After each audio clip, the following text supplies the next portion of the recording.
Right from kickoff, Manchester City set the tone: possession, precision, and pressure. Sunderland tried to stay compact, but by the 30-minute mark, the cracks were already forming. 31st minute, Ruben Dias steps up. Out of nowhere, a loose ball after a corner falls perfectly to Dias.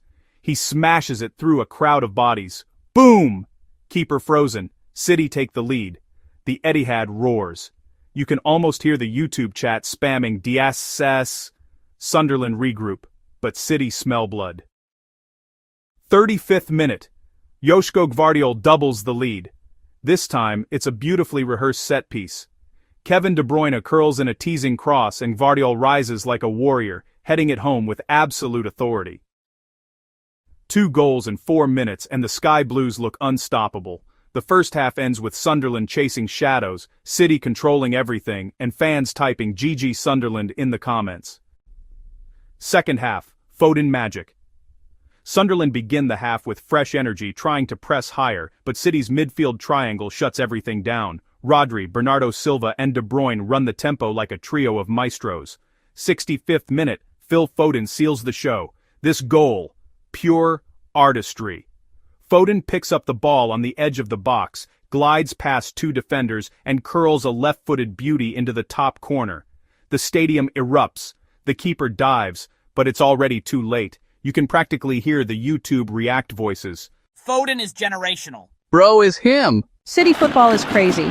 From there, Pep's men control the game effortlessly. Sunderland fight, but City's machine is simply too polished, too organized, too clinical.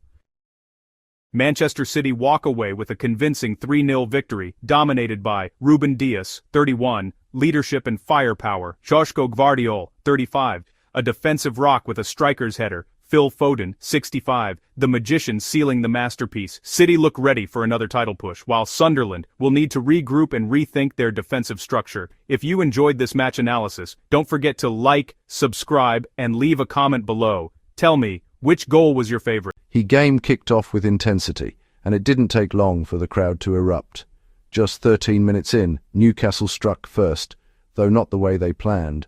A dangerous Leverkusen cross caused chaos, and Bruno Guimaraes, trying to clear the ball, accidentally flicked it into his own net. 1-0 to Leverkusen, and the Bay Arena roared with early confidence. But Newcastle, as always, refused to crumble. They regrouped, tightened their midfield press, and came out swinging in the second half. Their aggression paid off just minutes after the restart. At 51 minutes, Anthony Gordon stepped up for a penalty after a reckless defensive challenge.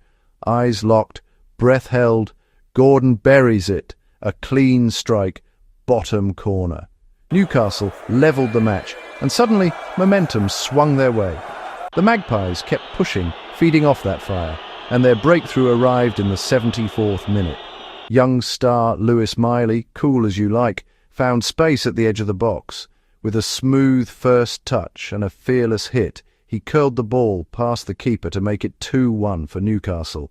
Their travelling fans exploded with joy. This was a massive moment, but Leverkusen were not finished.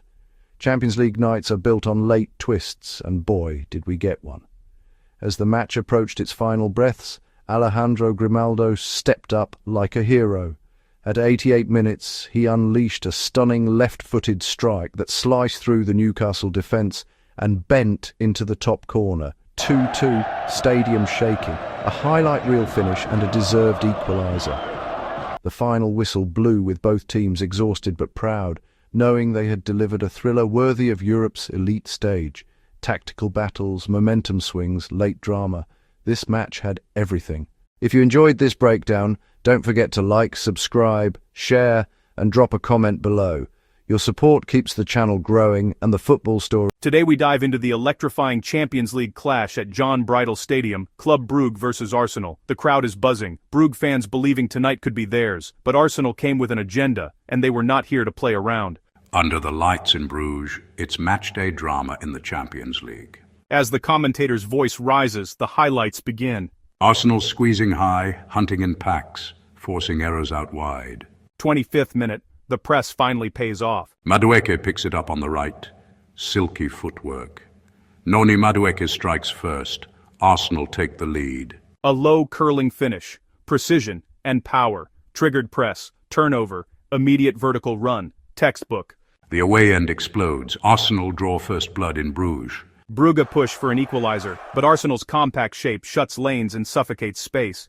Calm, clinical midfield, snuffing out the danger time and again. Rock solid behind them, no cheap chances conceded. Second half underway, Brugge need a response. 47th minute, one mistake. Madueke pounces again like lightning, slides it home.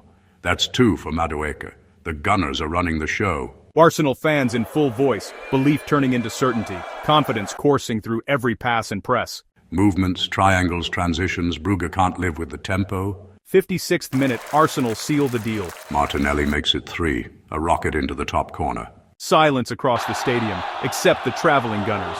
Arsenal's ruthless efficiency, smart possession, fast counterattacks when the gaps appeared, individual brilliance from Madueke and Martinelli, rock-solid defending, almost no space for Brugge. As the video kicks off, we see the Allianz Stadium glowing under the floodlights, fans roaring as Juventus take control from the very first whistle. The black and white shirts move with purpose, and it's clear early, Juve want this win badly. Pafos, stepping into this massive Champions League stage, try to hold their shape. They defend deep, keep numbers behind the ball, and absorb pressure. For the first half, they do surprisingly well, frustrating Juventus with tight marking and disciplined lines. But Juve's hunger grows, and so does the intensity. 67. Weston McKennie breaks the deadlock. The moment the stadium erupts, Juventus work a clean transition from the midfield. A quick exchange of passes finds McKennie at the edge of the box, and with a brilliant timed run, he arrives perfectly and smashes the ball into the bottom corner. The celebration says it all: passion, relief, and belief. Juve finally lead 1-0. Now Pafos must come out. Juventus sense it, and they go for the kill. 72. Jonathan David seals the win. Just 5 minutes later, Juventus strike again. A clever through ball slices the Pafos defense, and Jonathan David makes no mistake. One touch to set himself, another to fire it past the keeper. Clinical, calm, deadly. Juventus now lead 2-0, and the crowd knows the job is done. From here, the Italian side slow the tempo, controlling the midfield, closing passing lanes, and showing why they remain one of Europe's most disciplined teams. Pafos push for a consolation, but Szczęsny and the Juve backline remain unshaken. As the final whistle blows, the YouTube video wraps up with a highlight reel: McKennie's power, David's precision, and Juventus's tactical mastery. A complete performance and 3 crucial points in their Champions League campaign. If you enjoyed this match analysis, don't forget to like, subscribe, and drop a comment below. Tell me, who was your man of the match?